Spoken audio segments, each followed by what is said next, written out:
Abra sua Bíblia comigo, lá em Gênesis, capítulo 49, nós vamos ler do verso 8 ao 11.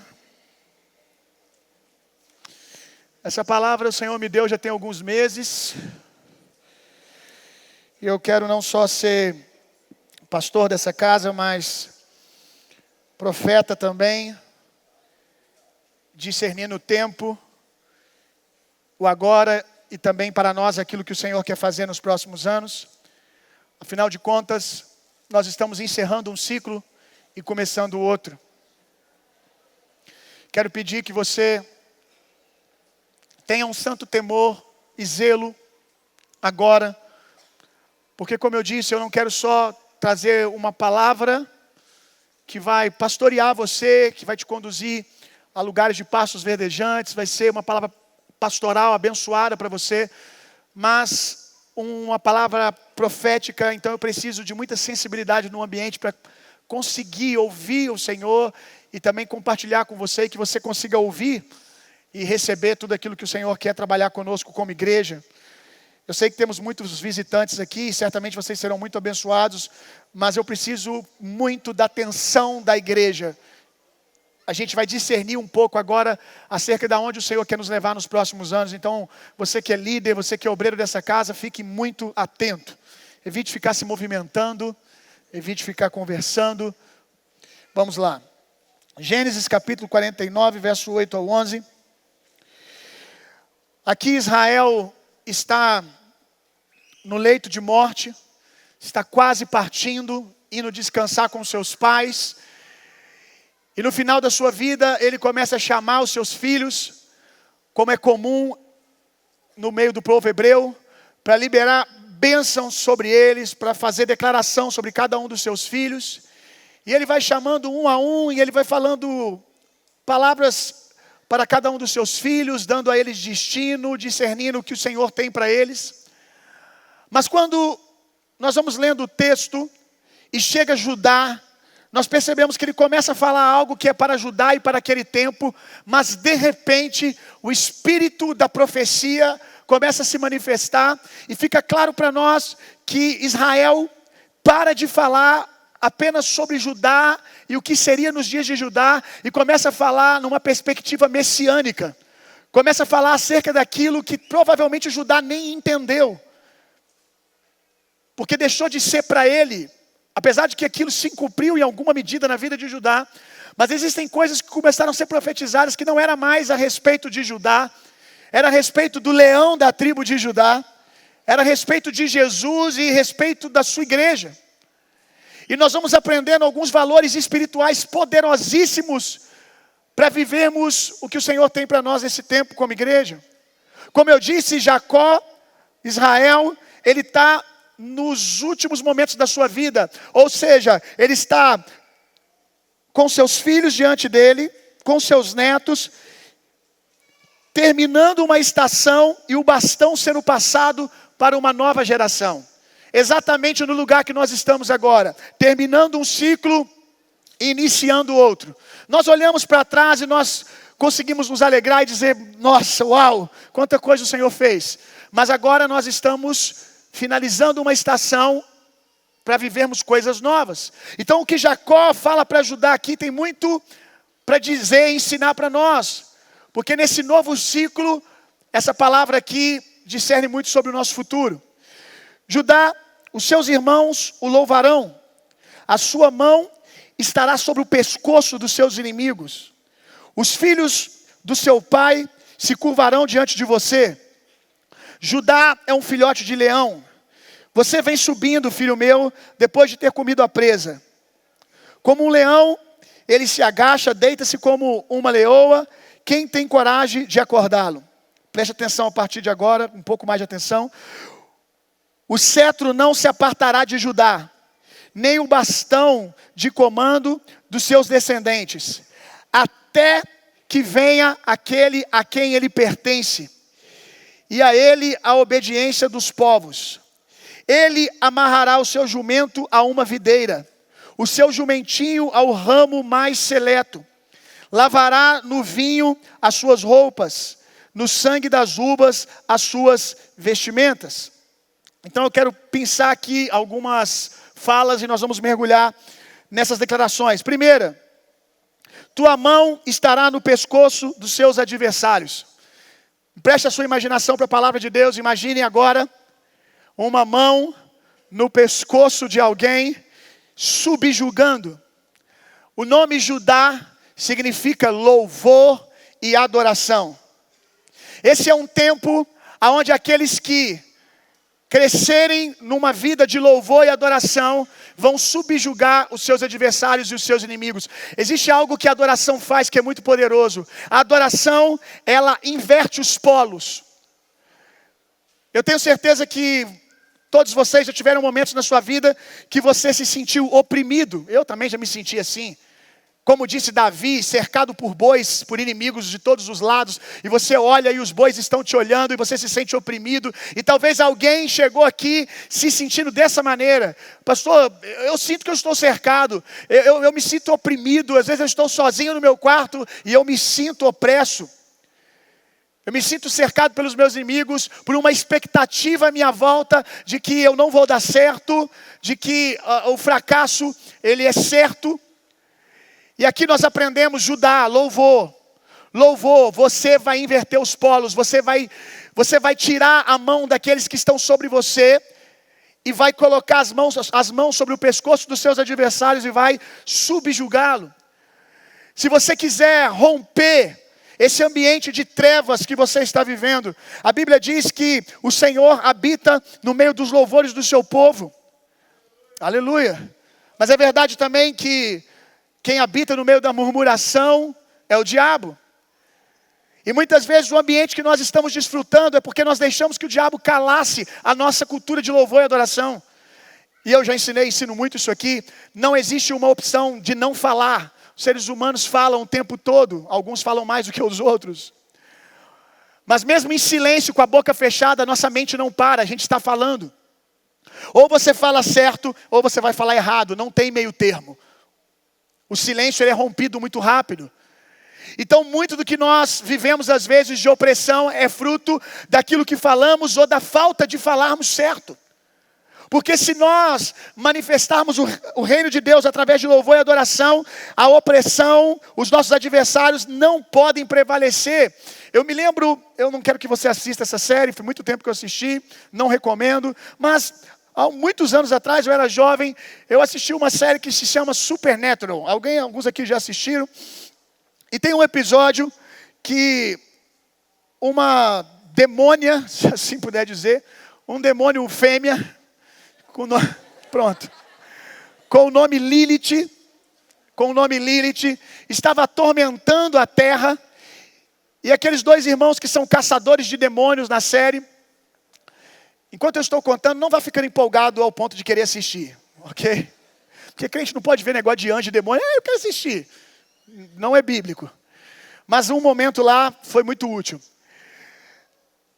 Esse demônio fêmea está atormentando a terra. E é um demônio muito forte, é um principado. E eles vinham tendo êxito em caçar muitos demônios, mas esse demônio fêmea aí eles não estavam conseguindo. Eles não tinham força, as estratégias não funcionavam, tudo que funcionava com os outros demônios não funcionava com ela, por ser a rainha dos demônios. Até que eles se lembram de uma coisa. Na série tem os profetas, mas não são os profetas bíblicos, ok? Não dão testemunho nenhum na série. Mas tem a figura dos profetas, aqueles que discernem os tempos. E na série diz que todo aquele que era profeta tinha um querubim que andava com ele o tempo todo, que fazia sua guarda. Então eles tramam uma situação aonde o profeta vai ficar com Lilith dentro da mesma sala, dentro do mesmo lugar. Eles marcam um encontro. E aquela demônia que fica em forma corpórea de mulher, ela é convidada para ir até um lugar e de repente, quando ela entra dentro da sala, ela bate o olho e ela vê mais do que o profeta. Quando ela bate o olho, ela regala o olho e ela começa a ficar desesperada procurando a porta de saída, mas eles já tinham fechado a porta. Ela fica desesperada e começa a gritar, e de repente assim na série aparece um anjo gigantesco. e demônios não podiam ficar junto com querubins ungidos na série, e ela começa a ser fulminada pelo fogo e destruída. Ou seja, ela não pôde permanecer naquele ambiente de glória. Agora eu estou falando da parte espiritual que nos cabe.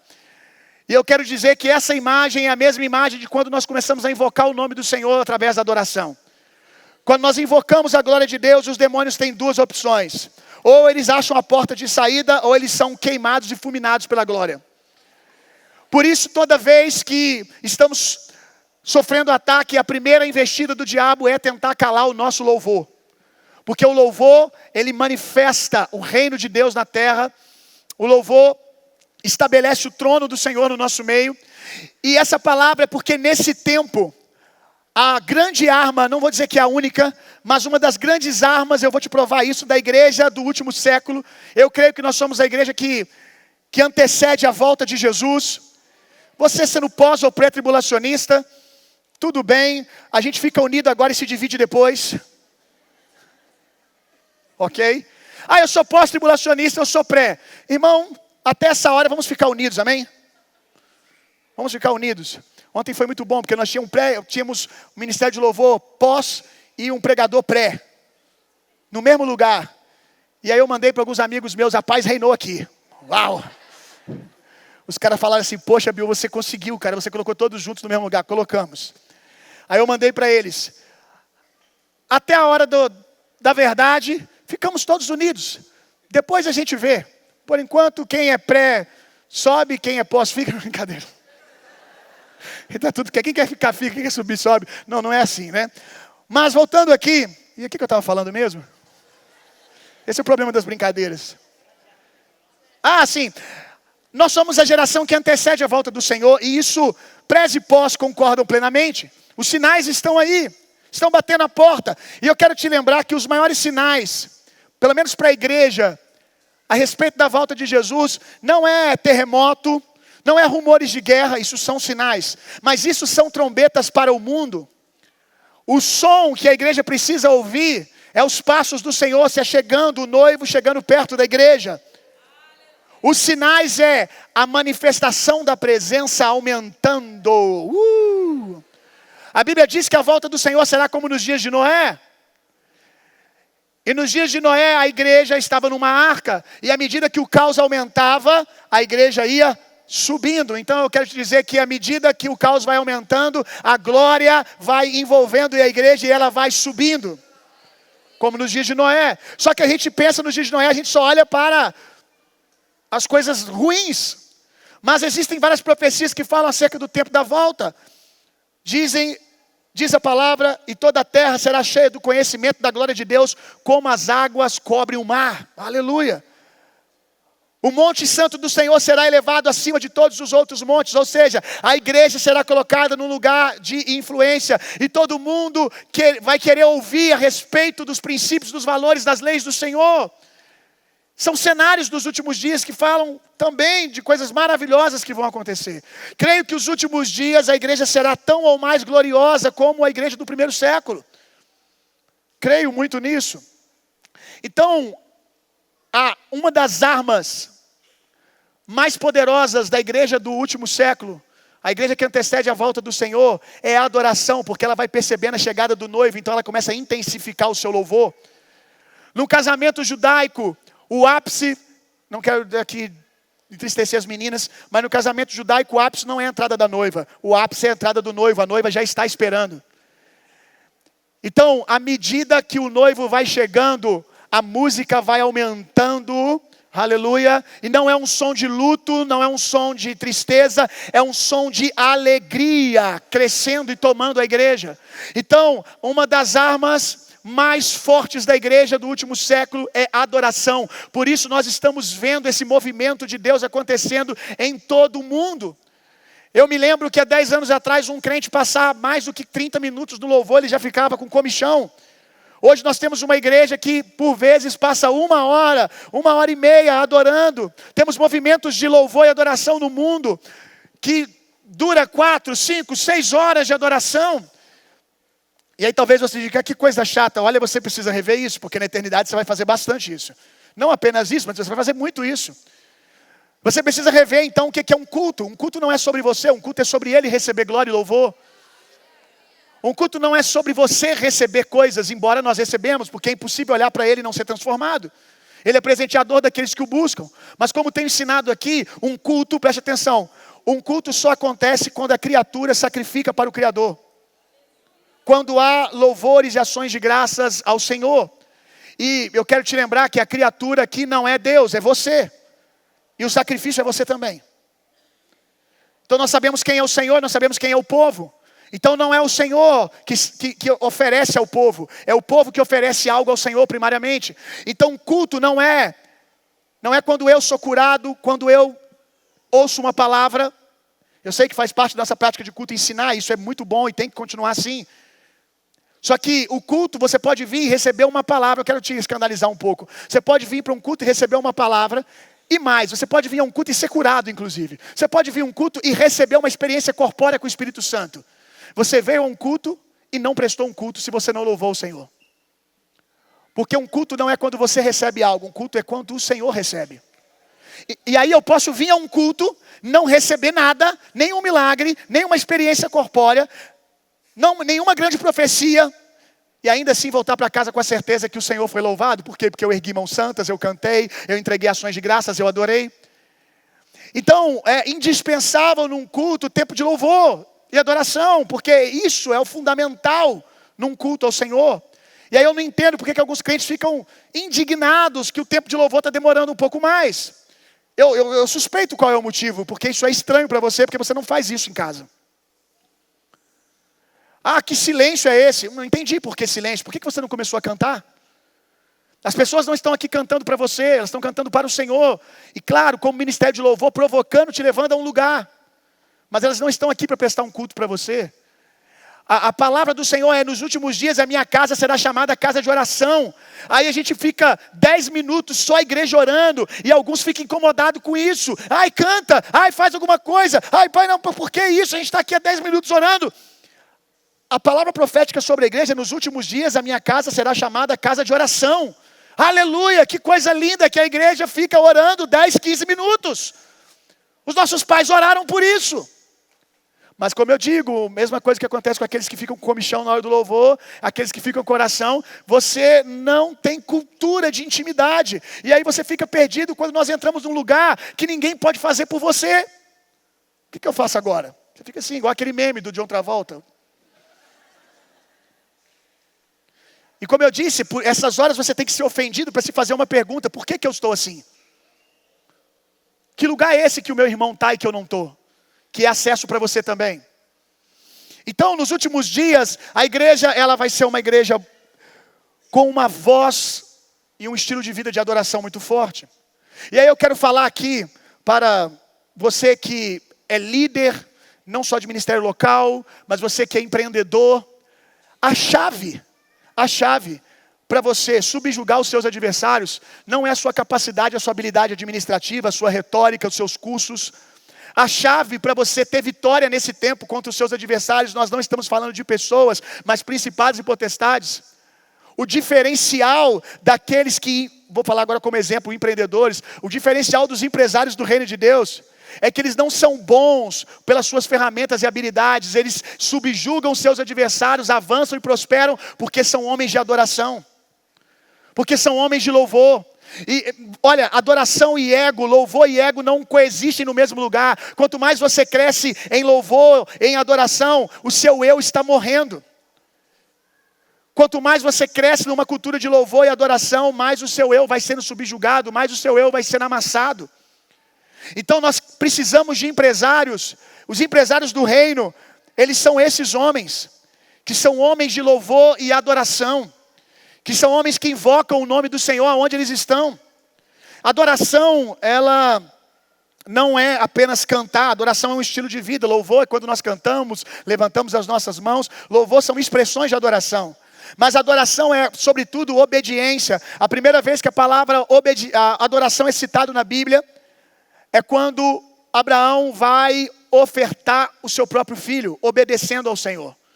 Então a palavra adoração, ela é obediência. Por que os animais adoram? Porque eles estão obedecendo.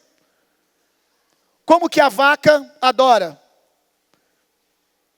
Você pode falar assim, eu acho que quando ela está mugindo, ela está dizendo, Deus é grande e poderoso. Tudo bem, não tem problema com isso. Pode também ser assim. Mas eu quero dizer que ela não precisa falar. Ficou esquisito isso. Ficou esquisito. Eu devia ter arrumado um outro bicho. Ela não precisa falar para começar a adorar. Porque a adoração é obediência. Como ela adora? O Senhor disse para as vaquinhas e para tudo que criou, multiplique-se conforme a sua espécie. Deixa eu te perguntar, desde o tempo que Deus fez a vaca, tem vaca até hoje? E as vacas parecem vacas ainda? Ok. E o Senhor deu a ela um encargo, dar leite. As vacas dão leite ainda hoje? Ok. Então elas estão obedecendo. Então um empresário do reino é esse homem que obedece o propósito eterno de Deus. É esse homem conectado com o coração de Deus. Que a força dele, que a habilidade dele não é a sua segurança. O reino de Deus, olha, você pode ficar muito rico e ainda assim não ser o empresário do reino. Você pode ficar muito rico e ainda assim não ser o empresário do reino. Porque o empresário do reino, ele tem as chaves do reino. Dinheiro, a sua habilidade pode até te dar mesmo, as suas formações, a capacidade que até mesmo o Senhor te deu e você não pode não reconhecer, viver como um egocêntrico, um arrogante. Mas as chaves do reino, aí você não consegue na sua habilidade. A Bíblia diz, bem-aventurado os humildes de coração, porque deles é o reino. O reino são para aqueles que mesmo tendo muitas habilidades, mesmo tendo todas as coisas, adoram reconhecendo Ele é o segredo, meu coração deseja Ele. Eles são ricos por fora, eles têm muitas habilidades, mas a segurança deles é o Senhor. No coração, eles ainda são humildes. Eu vou falar muito sobre isso hoje. Depois de 7 anos vivendo tantas coisas, nós precisamos nos despir agora. Nós precisamos nos despir. O convite de Deus é para voltarmos à pureza. A Laura começou a cantar aqui, eu falei, pelo amor de Deus. Pelo amor de Deus, basta todo mundo que pregou minhas mensagens tudo, agora até o ministro de louvor vai pregar minha mensagem também. O Senhor está nos chamando a um lugar de pureza. De tendo feito muitas coisas e aprendido muitas coisas, viver como um puro, um virgem outra vez. E a gente precisa dessa pureza de coração. Desde que começou o tema dessa mensagem da conferência, o Senhor tem nos falado acerca disso. O cetro não arredará de Judá. O cetro não arredará de Judá. O cetro, diga comigo, o cetro, a autoridade, não irá ser separada de Judá. Adoração. Nos últimos dias, a autoridade e a adoração estarão no mesmo lugar, irmão. Ninguém sem uma vida de humildade, de pobreza de coração e dependência da presença vai ter autoridade no reino. Autoridade, cetro, vai andar e não vai se desconectar de Judá. Quanto mais eu cresço em adoração, mais autoridade eu tenho. Hoje aqui pela manhã aconteceu algo muito lindo. Muita gente ficou assustada, a gente separou um pastor hoje pela manhã. Foi muito lindo, um momento muito espiritual. E quando a gente separávamos o pastor, eu li a biografia dele. Eu li a biografia. E foi bonito, porque eu fui lendo a biografia, e o pessoal, quem é essa pessoa? Aí eu fui lendo, aí de repente eu citei alguma coisinha que um irmão ou outro sabia. É ele! Ou talvez não sei. Só quando a gente citou a única característica que eu acho que toda igreja conhece, que é primeiro tenente, que todo mundo, é o irmão Gil. Mas o que eu quero destacar aqui? Que muita gente ficou impactada, e eu sei que ele pode ouvir isso e guardar o coração. Muita gente ficou impactada com o tamanho do currículo do Gil. Pós-graduado, pós-graduado, pós-graduado, pós-graduado.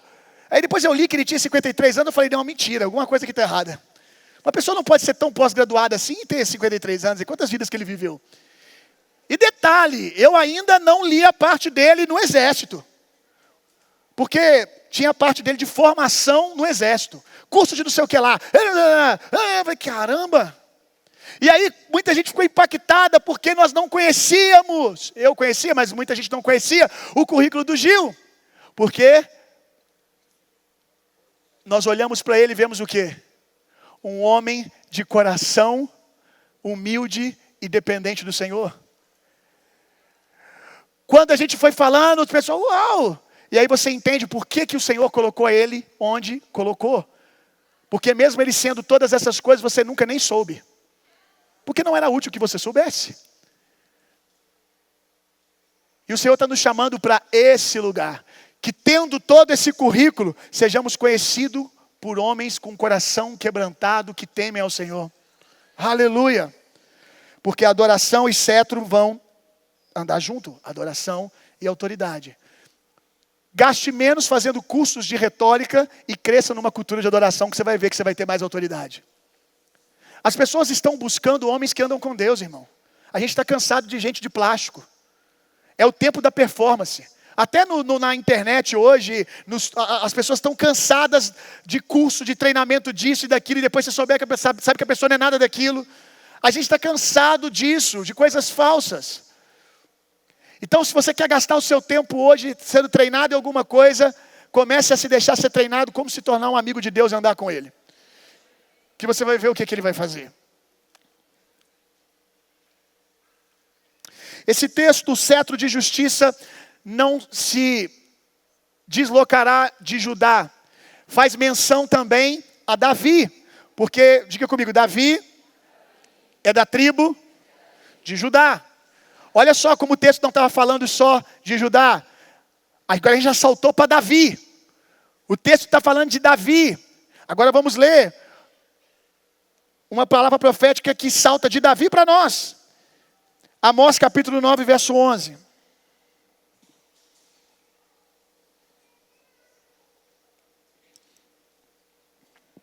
Amós capítulo 9, verso 11. Lembra do cenário dos últimos dias? Olha isso aqui. Talvez você está pensando, pastor, que igreja que adora muito, que ora muito nos últimos dias, que besteira. Vamos lá. Naquele dia, nos últimos dias, levantarei a tenda caída de Davi. Consertarei as suas brechas, reedificarei as suas ruínas. Eu reerguerei como nos dias antigos, para que o meu povo conquiste, diga comigo, conquiste, o remanescente de Edom. Daqui a pouco a gente fala sobre isso. E todas as nações que são chamadas pelo meu nome, declara o Senhor que realizará essas coisas. Aleluia, que palavra, meu irmão. Aqui está dizendo que nos últimos dias, que eu creio que nós estamos agora, a casa de Davi vai ser restaurada. A casa de Davi, a tenda de Davi, na verdade, que está dizendo aqui, é o estilo de vida daquele tempo, dos crentes, né? No caso dos hebreus, que são os crentes daquele tempo. O que acontecia nos dias de Davi? O que nós fizemos ali, apenas um ensaio. Davi, ele instituiu um culto ao Senhor de adoração que durava 24 horas, 7 dias por semana. 24 horas, 7 dias por semana. Você chegava na tenda, adoração. Você chegava na tenda de madrugada, adoração. E ele gastou muito recurso, muito dinheiro para que isso acontecesse no seu tempo, para que pessoas ficassem o tempo todo provocando a presença de Deus. Então, nos dias da tenda de Davi, havia adoração 24 horas, 7 dias por semana. E aqui diz que nos últimos dias isso vai acontecer de novo. E eu creio que nós vamos ter plataformas que fazem isso literalmente, como temos F-Hop nos Estados Unidos, Upper Room e outros lugares. Toma teu lugar na Argentina. Nós vamos ter plataformas que fazem isso, mas não está falando de uma tenda num lugar apenas. A tenda num lugar é para ensinar as tendas que andam a fazer o seu papel. A tenda num lugar é uma escola, para que aqueles que vão ali saiam e entendam que são tendas móveis. Aleluia! Nos últimos dias haverá uma igreja que anda cantando louvores ao Senhor em rendição a Ele. Nos últimos dias haverá homens que dão aula na universidade, adorando e louvando ao Senhor, que espalham o reino de Deus, o perfume da presença por meio de adoração. Uma igreja que entendeu o seu papel nos últimos dias. E por isso tem autoridade. E aí diz, nos últimos dias levantarei de novo a tenda de Davi. E qual que é a consequência? A consequência é que eu vou trazer de volta, diga comigo, de volta, os filhos de Edom. Os filhos de Edom são os filhos de Esaú. Os filhos de Edom são os descendentes de Esaú, aqueles que se desvirtuaram da presença. A Bíblia está dizendo que nos últimos dias a adoração vai ser uma autoridade do povo de Deus, mas vai ser também uma expressão evangelística que vai trazer os filhos perdidos de volta. Os filhos de Edom, os filhos de Esaú, são os irmãos que romperam com a família e foram para longe. Se tem uma coisa que eu tenho visto, eu nunca vi isso como eu tenho visto, é gente se converter na hora do louvor. Aqui é muito comum, claro que isso sempre aconteceu numa medida, mas do jeito que eu tenho visto, é muito comum aqui na nossa igreja a gente passar tempo de adoração, às vezes tempo de louvor, 1 hora de louvor, a presença tomando a casa, aquela densidade da presença de Deus. E de repente venho aqui e faço apelo. Quem quer entregar a vida para Jesus? Uma multidão de pessoas entregando a vida para Jesus. E aí eu fico me perguntando, quem foi que pregou para elas? O próprio Espírito no meio da adoração, dizendo, batendo na porta no filho de Esaú, volta para casa, volta para casa. A Bíblia diz que todo homem tem um anseio pela eternidade em si. Todo homem, anseio pela eternidade, não sei se você já sabe disso, mas o anseio pela eternidade é um anseio por Jesus, Ele é a própria eternidade. Todo homem tem um anseio pelo seu lugar de origem, que é o Senhor. C.S. Lewis chama isso de síndrome do paraíso perdido. Todo ser humano tem uma fome de voltar para casa, ele não sabe o caminho, mas ele tem lá no seu DNA uma informação de que ele não nasceu para viver adorando ele mesmo, com ele mesmo no altar ou com outros deuses no altar. Ele nasceu para o Senhor e ele tem vontade de voltar para casa. Então quando nós adoramos, preste atenção, é como se nós pegássemos uma comida bem gostosa e começássemos a soprar o tempero dela na casa. A Bíblia diz assim: provai e vede que Deus é bom. Provai e vede que Deus é bom. É impossível você provar ao Senhor e não chegar nessa conclusão, como Ele é bom e como Ele me ama. Então quando nós adoramos, quando os filhos de Israel começam a adorar, quando Isaac começa a adorar, ele começa a espalhar o cheiro da eternidade, o cheiro da presença no ambiente, e os filhos de Esaú começam a sentir o cheirinho, aleluia, e agora não é para trocar, isso aqui ficou muito bom, agora eles estão sentindo o cheirinho, mas agora não é para trocar a primogenitura por um prato de lentilha, agora é para entregar tudo pelo banquete da presença. É como se aqueles que trocaram a primogenitura estivessem sentindo um cheiro e dizendo: é disso que eu preciso. Eu não sabia, o que eu tinha fome não era de prato de lentilha, não era de coisas momentâneas e passageiras. Eu troquei a minha primogenitura. Todo Esaú é alguém que trocou a sua primogenitura por coisas passageiras. Que fome! Eu não aguento esperar. E faz besteira. Como diz minha mãe, vontade dá e passa, mas poucos sabem disso. E aí, cedem ao momento e trocam coisas eternas por coisas momentâneas. Mas o Senhor está dizendo para os Esaús, para os pródigos, Ele está dizendo: sente o cheirinho. A fome que você tinha não era por prato de lentilha. A fome que você tinha não era por coisas momentâneas. Ei, Esaú, a fome que você tem é de coisas eternas. Sente esse cheiro e volta para casa. E o cheiro é adoração. Aleluia. E quem vai levantar essa adoração? Os irmãos que estão na casa. Talvez o que vai trazer o seu filho de volta é o seu estilo de vida de adoração. Filhos que estão perdidos, Esaús, não são só aqueles que não conhecem ao Senhor, mas é talvez o seu filho, que talvez conheceu e se desviou. E você faz tanta força dizendo para ele: faz isso, faz aquilo, e ele não entende. Talvez se você começar a cantar mais e levantar a presença dentro da sua casa, seu filho vai sentir um cheirinho, vai querer voltar para casa. Talvez se você reclamasse menos, murmurasse menos, um dia você evangeliza seu filho falando como Jesus é bom e maravilhoso. 20 minutos depois você está reclamando da vida e praguejando dentro de casa. Ele não consegue entender como Jesus pode ser bom. Se a pessoa que ele tem mais próximo que conhece Jesus, a alegria dura 10 minutos enquanto está evangelizando, depois esquece quem Jesus é. Talvez se o seu filho te visse suprido no Senhor, se o seu filho te visse andando nesse estilo de vida de dependência, de um coração preenchido no Senhor, e nós estamos em um tempo que as pessoas estão se preenchendo de tantas coisas, mas se o seu filho te vê, como nós falamos aqui hoje de manhã, o Daniel, como pode? Falta isso, falta aquilo, e ele é tão pleno. Falta isso, falta aquilo. Essa semana chegou uma notícia e ele continua, minha mãe continua dependendo do Senhor e num profundo estado de paz. Eu quero isso. Eu nasci para isso.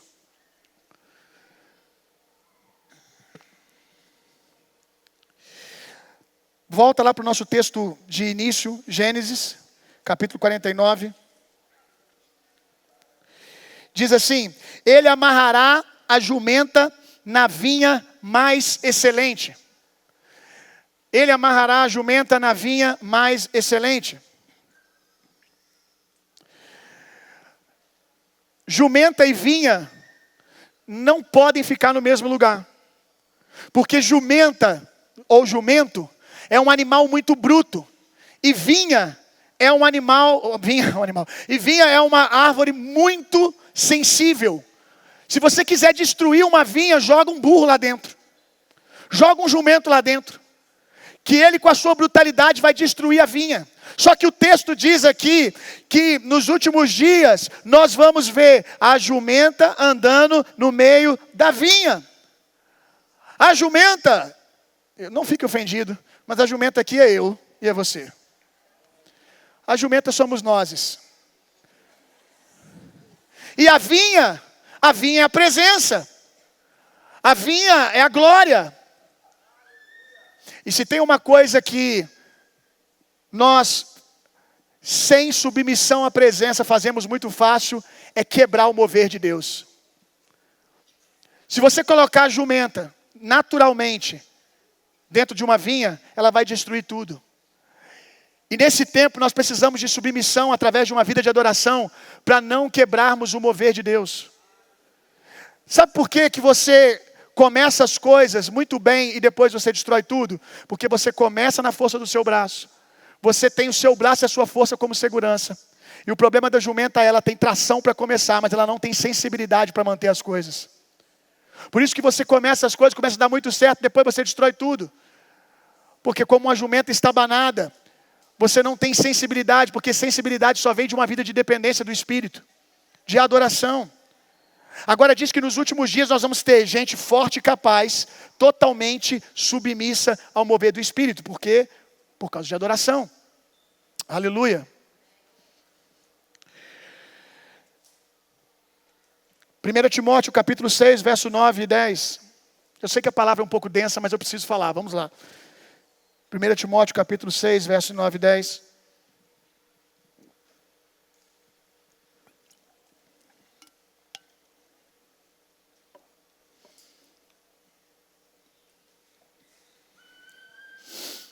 No entanto, os que querem ficar ricos caem em tentação, em ciladas, em muitos desejos insensatos e nocivos, que levam os homens a mergulhar na ruína e na destruição, pois o amor ao dinheiro é a raiz de todos os males.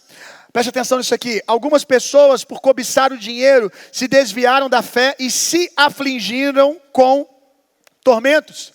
Eu gosto desse texto porque ele diz que os problemas que a pessoa enfrenta aqui no texto, foi ela mesma que trouxe para a vida dela. E ela trouxe como? Fazendo do seu braço a sua força e a sua segurança. Confiando na sua força, na sua habilidade. Eles se afligiram. Quando você coloca toda a força que você tem em prol de ficar rico, para colocar o seu ego no trono, você pode ser que você consiga, mas você vai se afligir. Você vai entrar em problemas. Agora o mesmo texto que nós lemos mostra que o Senhor não tem problema com prosperidade.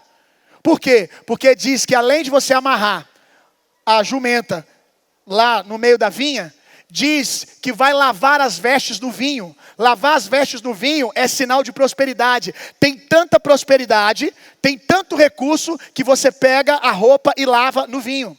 Ou seja, só lava no vinho quem não está nem aí para dinheiro, quem o dinheiro não tem ele, que a força dele está no coração rendido ao Senhor. Então, o Senhor não tem nada contra a prosperidade, o Senhor não tem nada contra o dinheiro, o Senhor tem contra um coração que coloca Mamon no trono. E você coloca Mamon no trono quando você quer ficar no trono. Quando você quer fazer as coisas na força do seu braço. Eu falei aqui sobre riqueza, mas isso vale para tudo que nós tentarmos construir na força do nosso braço. O final vai ser aflição. Tem gente aqui que é super talentoso, mas você está assustado com as coisas que você está construindo. Você sente que elas vão ruir sobre você. Porque você está fazendo coisas na força do seu braço. Tem gente aqui que está cansado de ser chamado de promessa, talentoso. Tem potencial. Tem gente aqui que já odeia essa frase. Potencial, já virou um xingamento para você. Toda agora alguém diz, você tem muito potencial. É só no potencial, é só potência, mas não tem construção. E você vai começar a construir, quando você começar a construir a partir do Senhor. Abre a sua Bíblia comigo em Marcos capítulo 11. Enquanto você abre, eu quero ler algo para você. Quando estamos desconectados do Espírito, a nossa força destrói o mover de Deus. Fazendo as coisas do nosso jeito, forçando porta, criando conexões na força, somos estabanados, sem sensibilidade, quebrando coisas à nossa volta. Quando a jumentinha é amarrada na vinha, aleluia, quando a jumentinha se submete à presença, a força agora é útil. A mesma força que antes destruía, agora edifica com sensibilidade, colocando intensidade e força na direção certa. Abra sua Bíblia comigo lá em Marcos 11, verso 1 e 2. Enquanto você abre, eu quero te lembrar que o seu texto que você leu do início, ele diz: até que venha Siló. Até que venha, Siló significa o enviado. E nós sabemos que o enviado é Jesus. E agora nós vamos ler quanto essa palavra profética salta para Cristo. Marcos capítulo 11, verso 1 ao 2. Quando se aproximaram de Jerusalém e chegaram a Betfage, em Betânia, junto aos montes das oliveiras, Jesus enviou 2 dos seus discípulos, dizendo-lhe: vão ao povoado que está diante de vocês. Ao entrarem, encontrarão um jumentinho amarrado, no qual ninguém jamais montou nele. Aleluia. O Senhor disse, olha, para os discípulos, vá lá e busque um jumentinho que ninguém ainda montou nele.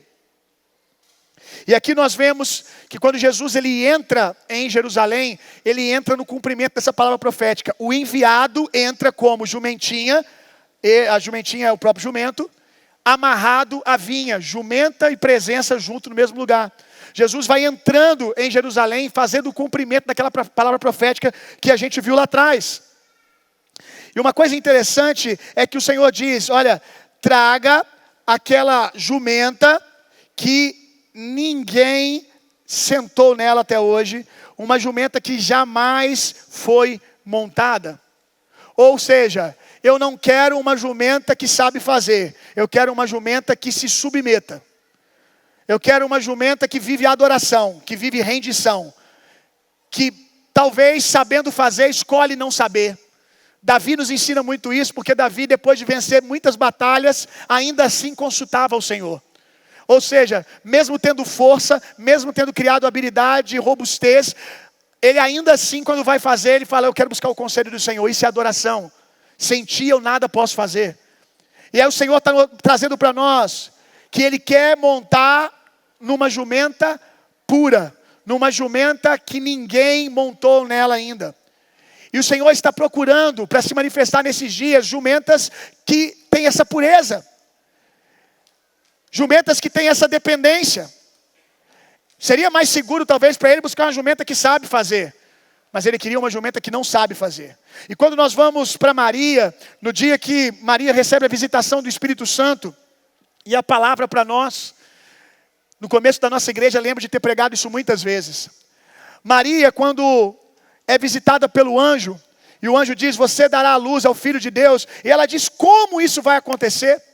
Ou porque ela nunca se deitou com homem algum, o natural ela não tem, ou seja, ela não sabe fazer, ela nunca fez. Como que eu vou dar a luz se eu não fiz o natural? Aí o anjo diz, descerá sobre ti o Espírito Santo. Maria, você não precisa fazer, você precisa deixar Deus fazer.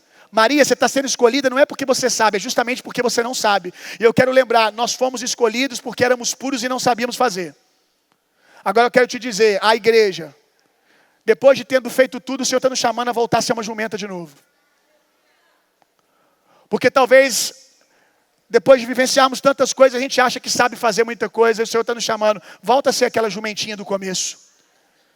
Porque a presença dos próximos 7 anos, vocês só vão carregar, se tendo visto tudo que vocês viram, aceitarem voltar a ser jumenta outra vez.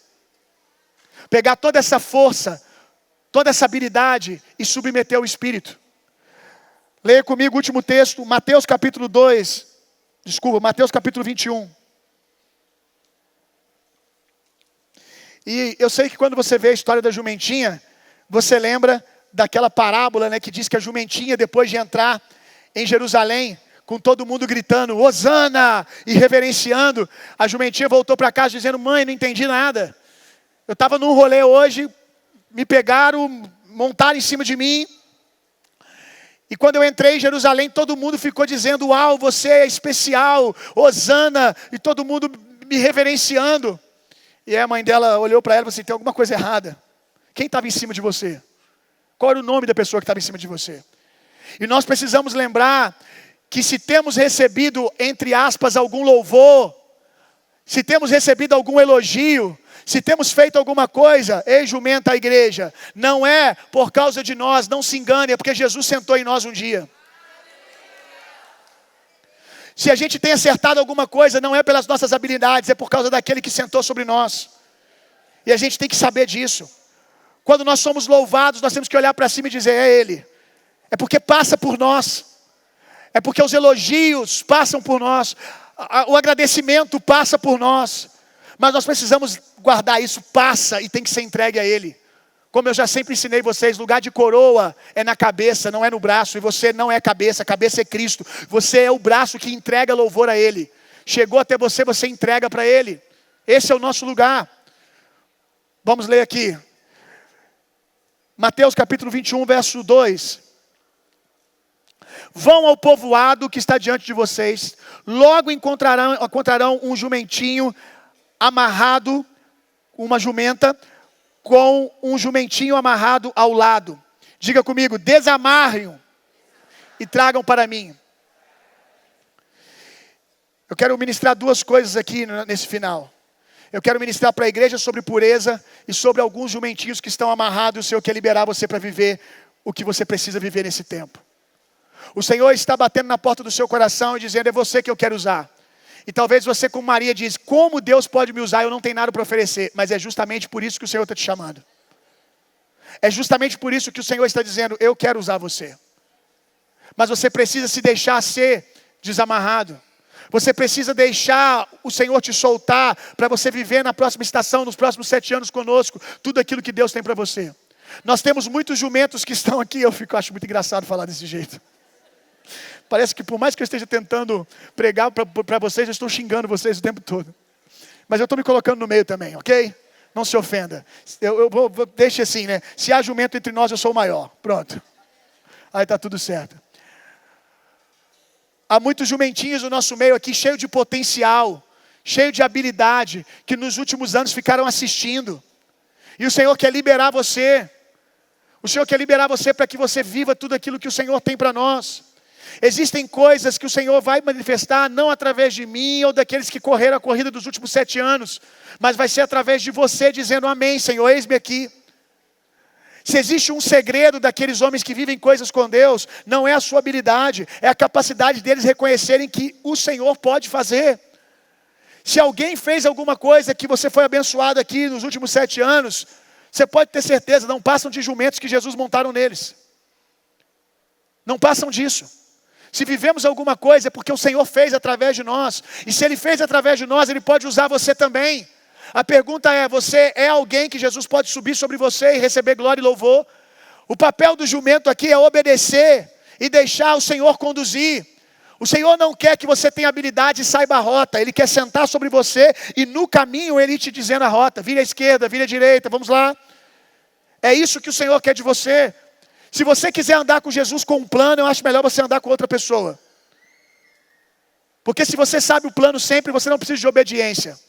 Se você sabe o plano sempre, você não é ofendido. Se você não é ofendido, você começa a assumir o controle. Se você quiser andar com Jesus, você precisa de uma coisa só: a capacidade de dizer amém. E o Senhor está chamando alguém aqui hoje para dizer amém. Eu quero viver aquilo que o Senhor tem para mim. Enquanto você continuar nesse lugar, que por mais que pareça bonitinho de dizer, eu não posso, eu não consigo. Isso parece algo puro, mas na verdade revela uma arrogância do seu coração. Porque você está dizendo, eu queria ter isso, eu queria ter aquilo para ser útil. Isso só revela arrogância, prepotência. O que o Senhor quer é que olhando para a sua pureza, você diga, Senhor, eu nada tenho a lhe oferecer além de mim. Faz, você tem o meu amém, conte comigo. E nós que temos vivido tantas coisas com o Senhor nos últimos anos, a gente precisa voltar, como que quando a Laura começou a cantar sobre o primeiro amor aqui, voltar, eu falei, meu Deus, é isso. Esse é o Espírito, esse é o convite de Deus para nós. Voltarmos ao primeiro amor. voltarmos ao lugar da pureza, voltarmos a depender do Espírito Santo. Nós só vamos poder viver aquilo que o Senhor tem para nós nos próximos 7 anos se a gente morrer. E a gente tem que começar a morrer hoje, agora, não pode ser nem amanhã, agora. A gente tem que começar a dizer: Senhor, eu dependo de Ti. Eu falei com a liderança, muita coisa vai mudar. Muitos ministros nossos vão ser trocados de posição, porque a gente precisa voltar a depender de Deus, a gente precisa entrar em alguma coisa que a gente não sabe, para deixar o Espírito Santo nos conduzir. Isso mesmo vale para você. Coloca de pé no seu lugar para a gente orar. Olha que interessante. A gente, nas outras narrativas bíblicas, nós vamos ver apenas o jumentinho andando com Jesus. Mas aqui nós vemos que tinha o jumento velho e o jumentinho. Haviam 2 jumentos, um velho e um novo. E o Jesus manda chamar os 2. Mas só um recebe protagonismo nas outras histórias. O que isso tem a ver com nós? Comigo, com você? É que eu creio, eu suspeito, que nós vamos correr a corrida para que os nossos filhos vivam o ápice dela. Tudo bem para você? Tudo bem para você? Se o Senhor nos chamar e nós formos andando com os nossos filhos e bem na hora do ápice do avivamento que nós estamos orando, nós estivermos velhos o suficiente só para ficar sentado e vendo os nossos filhos carregando a glória, para mim tudo bem.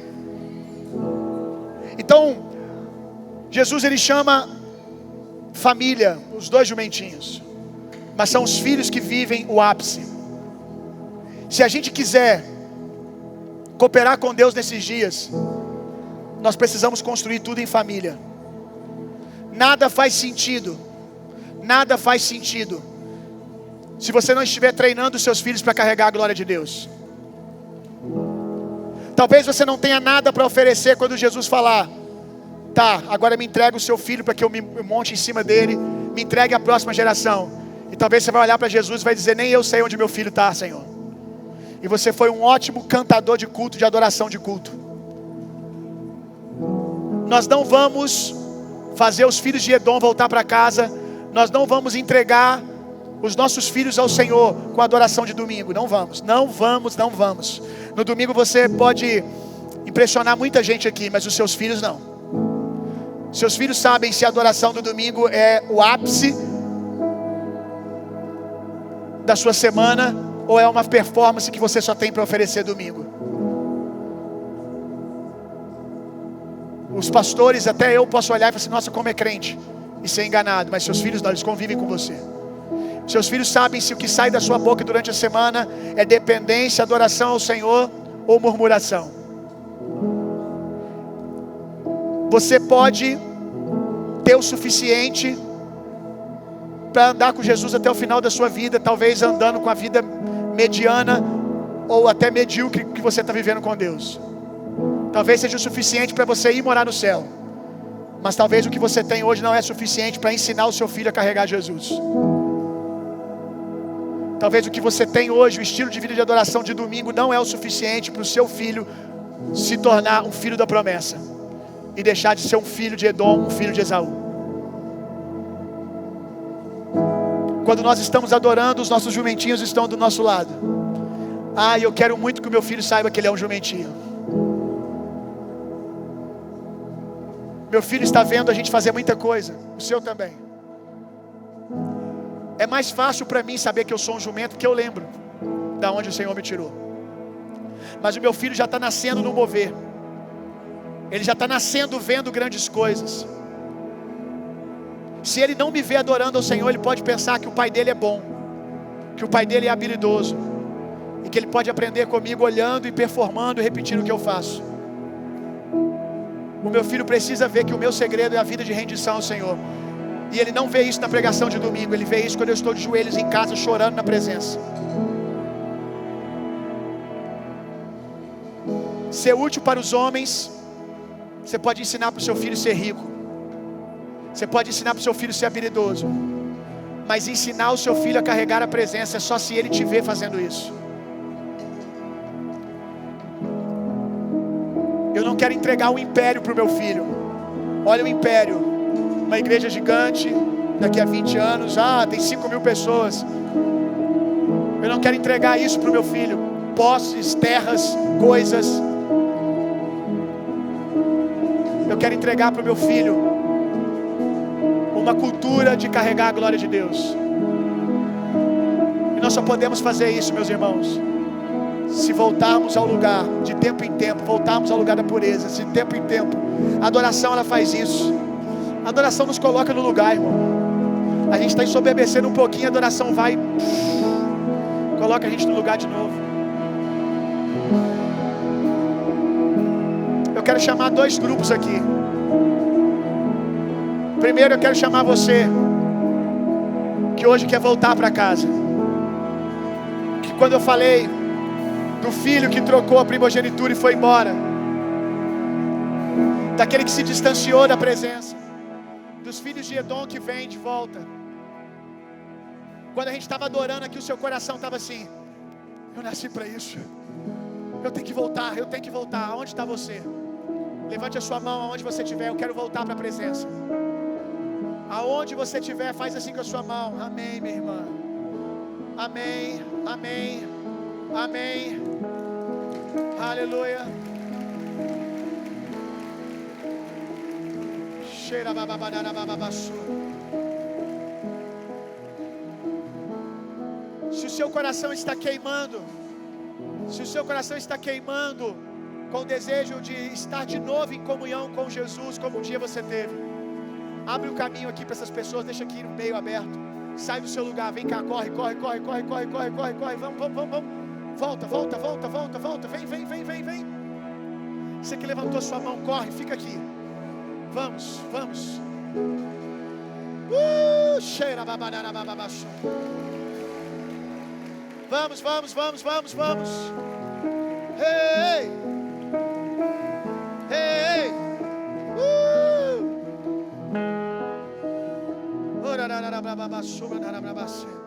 Tem muito mais pessoas. Vamos lá, vamos lá. Tá em cima, corra. Eu vou te esperar, corra. Corra, volta para a presença, chega. Chega, volta, vamos, vamos, vamos, vamos. Fique mais aqui à frente, venham, venham, venham, fico aqui. Pra gente orar bem junto, vamos. Vocês que não estão aqui por esse motivo, chega para trás. Dê lugar para eles, eu quero vê-los. Eu quero orar com eles. Meu coração está queimando de fome de Deus, pastor. E quando eu falo essas coisas, o coração queima ainda mais. Sai do seu lugar, vamos lá.